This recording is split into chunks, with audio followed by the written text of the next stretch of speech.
ভিক্ষুক রাস্তা দিয়া যায় আর জমিদারের পুত্রবধূও যায়। একজন সামনের থেকে আসতেছে, একজন সামনের দিকে যাইতেছে। দুইজনের ক্রসিং এর সময় ভিক্ষুকের গায়ের কাদা জমিদারের পুত্রবধূর গায়ে লেগে গেছে। সে দুনিয়া আন্ধার করে ফেলছে, স্বামীকে ডাইকা নিয়ে আসছে, বলছে ভিক্ষুক আমার কাপড় নষ্ট করে দিছে। সে শুধু ভিক্ষুক ছিল না, বৃদ্ধ ছিল। বৃদ্ধ ছিল না শুধু, জীর্ণ ছিল, শীর্ণ ছিল, শরীরে কাপড় ছিল না, ফাটা চিরা কাপড় ছিল, পায়ে জুতা ছিল না, পেটে ভাত ছিল না।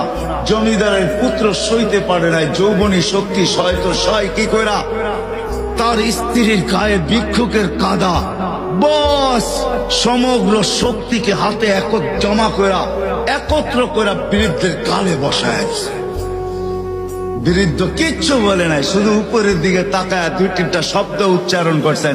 শব্দগুলা হলো ইয়া মাল্লাহ তারা হলো ওয়ুন, ও আল্লাহ চোখে দেখা যায় না, ও তারা কুল্লা শাই তুই সব দেখিস, ফারা তারা মা বি তুই কি দেখিস না আমার সাথে কি ঘটতেছে, এটা কি দেখিস না?